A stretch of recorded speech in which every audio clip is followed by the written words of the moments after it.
Olá, paz do Senhor Jesus. Eu sou o pastor Everson Tomás, da Igreja Assembleia de Deus, Ministério de Cubatão. Estamos aqui para o último subsídio dessa lição do primeiro trimestre, lição de número 12, que tem como título Exortações Finais na Grande Maratona da Fé. Espero que agora você dê aí aquele suspiro aí, né? Ufa, chegamos a mais um final de uma lição, mas não tem descanso não, né? Semana que vem nós estamos começando aí a próxima revistinha do segundo trimestre de 2018, tratando sobre assuntos bastante pertinentes para a atualidade, como a questão da ética do cristão, e aí nós vamos abordar diversos assuntos relacionados a isso. Assuntos que são atuais, como ideologia de gênero, eutanásia e outras coisas mais. Então será uma aula muito interessante, será um assunto muito interessante na revistinha do segundo trimestre de 2018. Mas, como dizem, sem mais delongas, vamos aqui ao subsídio dessa lição de número 12. Essa lição de número 12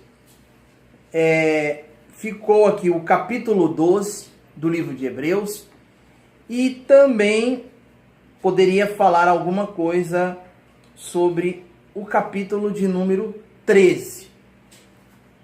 Mas serei sucinto em minhas considerações. Eu quero fazer aqui ao comentário de alguns versículos. Se fosse para comentar todos os versículos, não seria possível, né? Da leitura bíblica em classe. Mas nós vamos pegar aqui alguns e vamos estar desenvolvendo isso daí. Então, o versículo de número 1 diz assim: portanto, nós também, pois que estamos rodeados de uma tão grande nuvem de testemunhas, deixemos todo embaraço e o pecado, que tão de perto nos rodeia, e corramos com paciência a carreira que nos está proposta. Então vamos lá. Aqui é interessante desenvolver esse assunto, porque as pessoas interpretam de diversas formas a figura de linguagem que é expressa aqui nesse texto, né? Rodeados, porque estamos rodeados de um tão grande número de testemunhas, de uma nuvem de testemunhas. Ou seja, quem são essas nuvens de testemunhas? E aí alguns dizem que é os ímpios, os pecadores que não estão na presença de Deus, né? Outros dizem, é a própria igreja que está testemunhando. Mas se nós observarmos mais atentamente, o versículo 1, ele é uma sequência do versículo de número 11. Quem são as nuvens de testemunhas aqui? Está relacionando aos heróis da fé. Aos heróis da fé, que lá, por meio da fé, eles passaram por muitas coisas, por muitas dificuldades, né? Acreditaram, creram naquilo que era impossível aos olhos humanos, né? Então, o que está falando aqui dessa grande nuvem de testemunhas são as pessoas que viveram uma vida de fé. Crisóstomos, um dos pais da igreja, ele diz que essa nuvem de testemunhas pode ser uma cobertura, uma proteção dos heróis da fé, que ficam à volta, cobrindo, protegendo do sol, né? Protegendo de uma forma metafórica, é óbvio, protegendo das dificuldades, dos problemas, das astutas e ciladas do diabo, mas é bem improvável que o sentido seja isso. Agora ele começa aqui a colocar, deixemos todo o embaraço, e agora ele entra dentro de um contexto de corredor, de atleta, que é muito comum para o apóstolo Paulo. O apóstolo Paulo, ele trabalha muito com isso daí, né? Porque a questão do atletismo, ela é muito vívida ali, historicamente dizendo, né, que a Grécia ela deixou esse legado. Eles deixaram isso de forma cultural. Então essa expressão é uma expressão bastante comum para eles. Agora, interessante que se estamos rodeados por uma tão grande nuvem de testemunhas, nós entendemos o quê? Nós entendemos uma grande arena. Uma grande arena, no qual nós estamos num embate, ali dentro da arena. Os cristãos estão lutando ali dentro da arena, ok? Lutando contra as questões deste mundo, indo contra o curso deste mundo. E as testemunhas estão ali na arquibancada, vamos dizer assim. Estão ali na arquibancada. As pessoas ali ficavam na torcida, né? Muitas das vezes uns ficavam de um lado, outros ficavam de outro. Mas aqui não, que é diferente. A torcida aqui é uma só. Então, você imagina aqui os pais da igreja testemunhando a nossa luta, o nosso embate do dia a dia. Ou seja, eles não testemunham, mas somente como espectadores. Mas a vida deles de fé fala muito alto. De tal forma que quando nós estamos nesse embate, nós olhamos historicamente por tudo aquilo que eles passaram, por tudo aquilo que eles viveram. Então eles não estão ali como espectadores somente, mas eles estão, tem dois viés, duas mãos que nós podemos compreender. Eles estão ali servindo para nós como exemplo, mas também eles estão na torcida. Eles estão na torcida, eles estão ali torcendo e olhando para nós. Agora observe bem, se você tiver em algum embate, se você tiver em alguma luta, se tiver alguém olhando, principalmente se essa pessoa que estiver olhando, ou esse público que estiver olhando, forem pessoas que entendem muito bem daquele tipo de embate que você está tendo, você vai querer fazer ao máximo para mostrar que você é capaz de vencer aquela luta. Então você imagina pessoas experientes, formadas, né, naquele tipo de sofrimento, naquele tipo de luta da caminhada cristã, né, no qual a gente falou aqui desde o início a respeito de perseguição, o que é mais fácil de nós compreendermos nesta carta a respeito da exortação, relaciona-se a tentação deles voltarem para o judaísmo, voltarem para as práticas antigas, e agora eles estão ali na arena, e quem está como espectador ali? Os melhores, ou seja, os profissionais. E é muito constrangedor quando você está num embate e tem ali pessoas especialistas naquilo, te olhando. Mas eles estão te olhando não para te condenar, mas para poder te apoiar. Então, como atleta, aí eles diz, deixando todo o embaraço e o pecado. Como é que o atleta ele se comporta diante de uma corrida se ele tiver peso?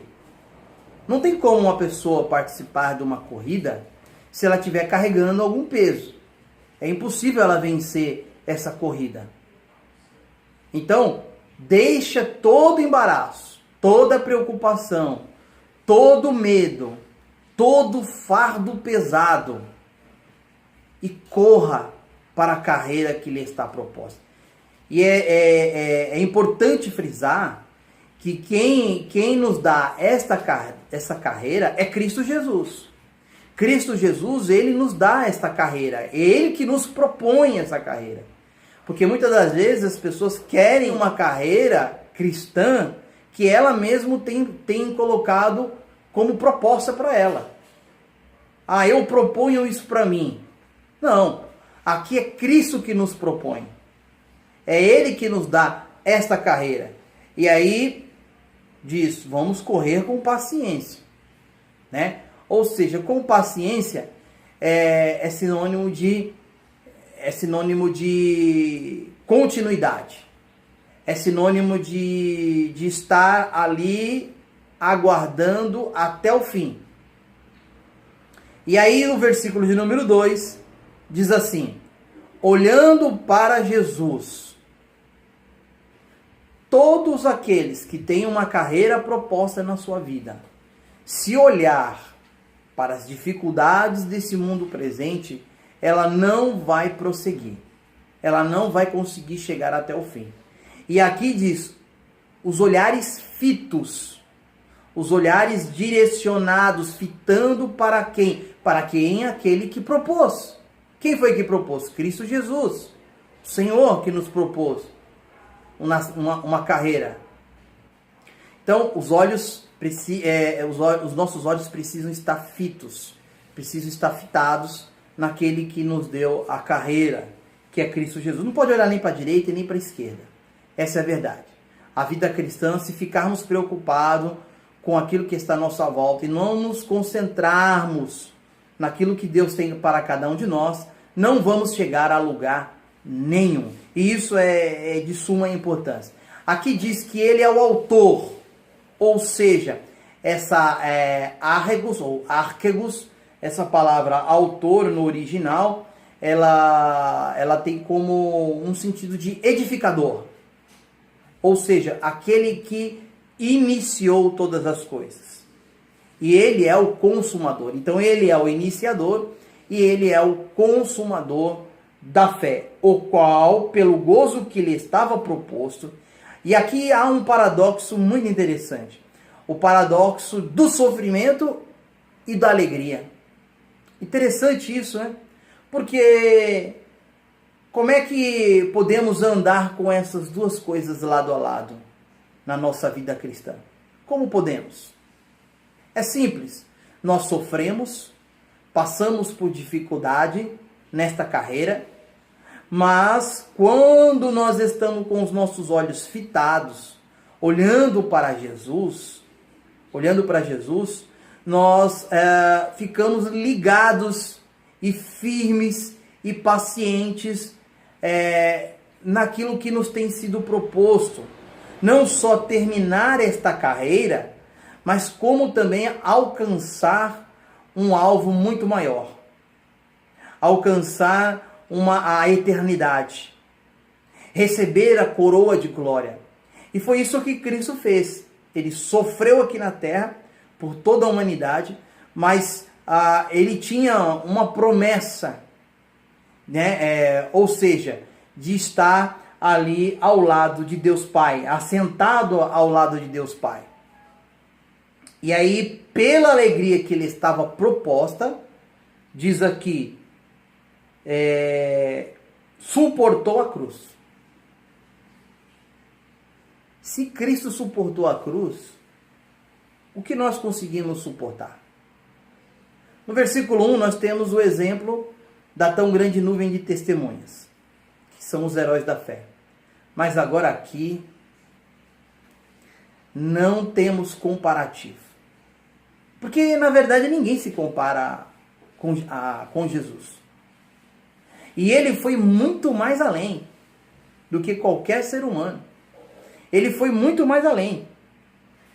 Então ele desprezou a afronta, ele ignorou a afronta, e aí ele alcançou aquilo que lhe foi proposto, que foi assentar à destra de Deus Pai. E depois de nós entendermos isso daí, essa questão daqueles que venceram, dos heróis da fé, e agora o exemplo máximo, que é do Filho de Deus, que viveu aqui na terra. Aí o autor agora ele fala, considerai. No original, essa palavra considerai, ela tem um sentido peculiar. Então eu vou explicar para você. Esse considerar significa, faça as contas de tudo isso que aconteceu. Como se fosse assim. Pega aí e faça as contas. Pois aquele que, olha só, põe tudo aí na ponta do lápis. Ele suportou tais condições dos pecadores contra si mesmo. Olha só, ele suportou isso daí. Tais contradições, melhor dizendo. Contra si mesmo. Para que não enfraqueçais, desfalecendo em vossos ânimos. Ou seja, Cristo, ele aguentou toda a ofensa, ele aguentou suportou todo o vitupério, né? Passou por todo tipo de sofrimento.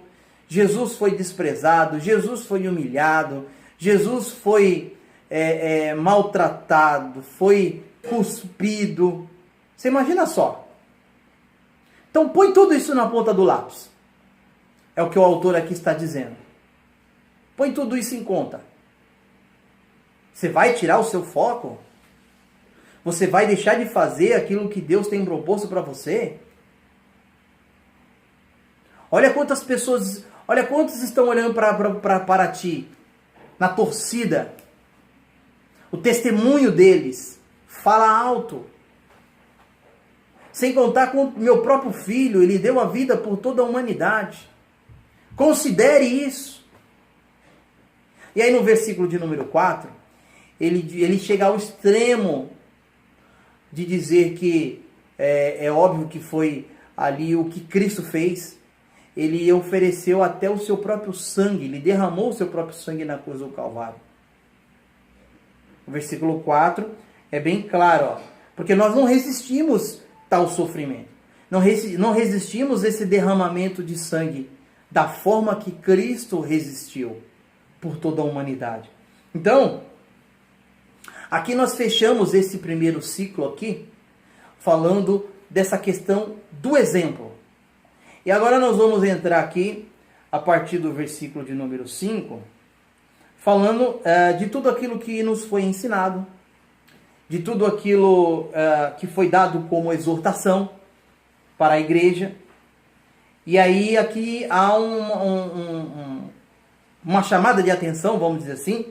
Filho meu, não despreze a correção do Senhor, e não desmaie quando por eles fores repreendido.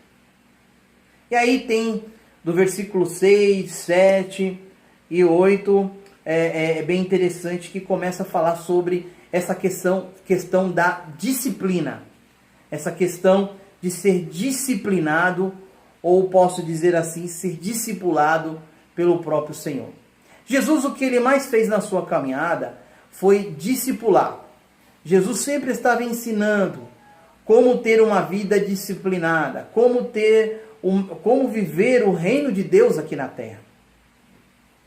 Jesus, ele sempre foi enfático com essa questão de se tornar disciplinado, de ser disciplinado para tornar-se discípulo. Essa é a grande questão. Agora, se nós formos analisar a questão da atualidade, ninguém quer viver uma vida cristã hoje, ou melhor dizendo, né? Ninguém não, mas muitos não estão querendo viver uma vida cristã que tenha disciplina, correção. Ah, falou de correção, falou de corrigir, não é para mim, né? Não dá para mim, ninguém manda em mim, eu sou dono do meu nariz, eu só sigo ao Senhor, né? Eu só faço aquilo que Ele manda. Quer dizer, então, a liderança que está sobre os cuidados da sua alma não é dirigido por Deus. Não é dirigido por Deus. E eu, de uma forma mais prática agora, eu faço esse comentário. Porque esse é um tipo de câncer que tem acometido muitas pessoas. Muitas pessoas estão passando por essa situação, precisam de correção, precisam de ser corrigidos pelo Senhor, e elas não querem ser corrigidos pela palavra de Deus, não querem ser corrigidos pelo pastor, pela liderança da sua igreja, E elas dizem assim, mas quem ele é? Quem é um homem para me corrigir? Ele é falho como eu. E é verdade, irmãos. Os líderes são falhos. Os líderes são homens.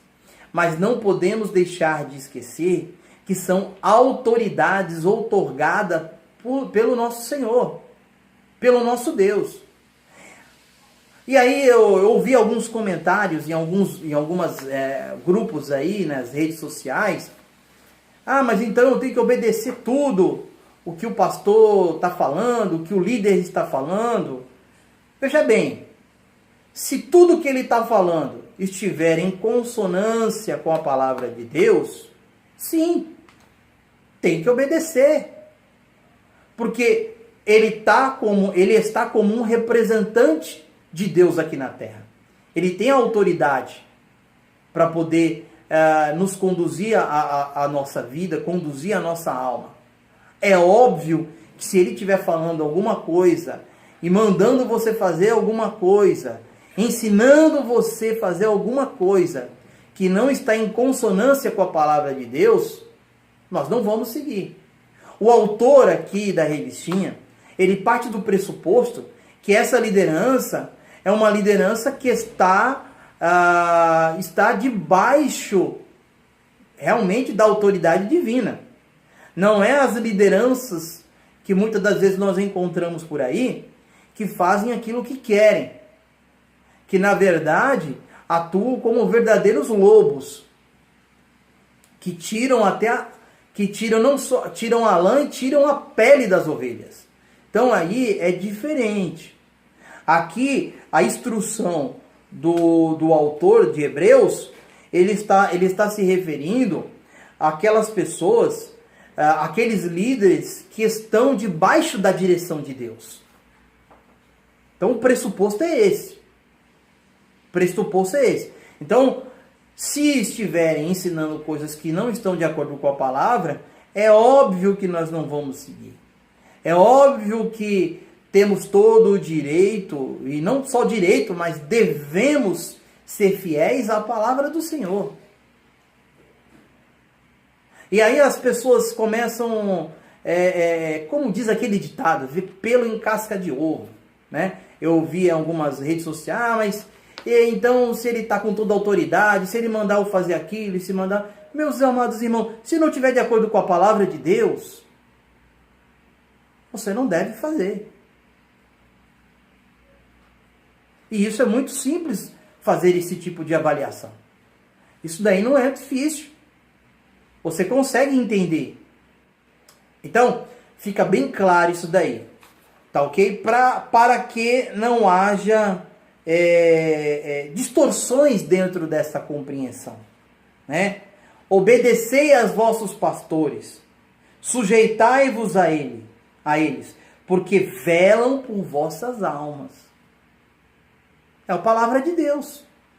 Eles velam por vossas almas, como aqueles que hão de dar conta delas, para que o façam com alegria e não gemendo, porque isso não vos será útil. É melhor obedecer do que sacrificar. Abraão, ele foi bem sucedido porque ele obedeceu até o fim. E essa é a carreira que nos está proposta. Precisamos ir até o fim na obediência da sua palavra e na liderança que nos foi constituída. Bom, espero ter colaborado um pouco aí com esse subsídio. E eu vou estar falando aqui em rápidas palavras. Algumas pessoas já estão me procurando a respeito do curso de alfabetização, né? Curso básico de alfabetização. Meus irmãos, esse curso é uma bênção. Por quê? Porque nós temos a Escola Gramata de Línguas Bíblicas, e que lá não tem só o curso de hebraico. Lá tem o curso de hebraico que eu vou estar ministrando, tem o curso de grego que é ministrado pelo pastor e professor Jean Carlos. Vamos iniciar o curso de latim, porque latim é também muito importante. e também de língua portuguesa. Por que língua portuguesa? Porque muitas das vezes as pessoas não tiveram oportunidade, né, de entender a questão de gramática, de análises gramaticais, sintaxe, e essas questões você vai aprender lá, porque isso é muito importante para poder fazer tradução, para poder trazer do original. Ora, como é que você vai fazer uma gramática do hebraico, do grego, se não conhece nem muito bem o do nosso idioma, de língua portuguesa? Então, é uma bênção, irmãos. É uma bênção. Eu vou estar deixando aqui no rodapé o link para você estar entrando no site, tá? A forma de pagamento é muito bom, né? Você imagina só um curso R$ 249 aí, o curso inteiro, 6 meses de curso. Então, é fantástico isso daí. E este curso foi preparado para você que não tem tempo. Realmente, eu não tenho tempo. Este curso foi preparado para você. Porque você vai ver quando você quiser, no horário que você quiser, no momento que você se propor. E é um vídeo aula por semana. Então, você vai estar assistindo essa vídeo aula e vai estar fazendo as tarefas semanais. Ali vai ter o áudio da lição, da lição que foi dada, vai ter o vídeo, vai ter tarefa semanal. Então tem toda uma programação, tá ok? E você consegue se programar diante disso daí. Então, entre em contato, acesse lá o site da Escola Gramata, que você será abençoado neste curso. Tenho certeza que será de muita utilidade para você que quer seguir a carreira da palavra de Deus. Tá ok, meus queridos? Então, que Deus abençoe a todos vocês e vamos aguardar agora, né, ansiosos a próxima lição, né, a segunda revistinha aí, a revistinha do segundo trimestre de 2018. Que Deus abençoe e um forte abraço em nome de Jesus.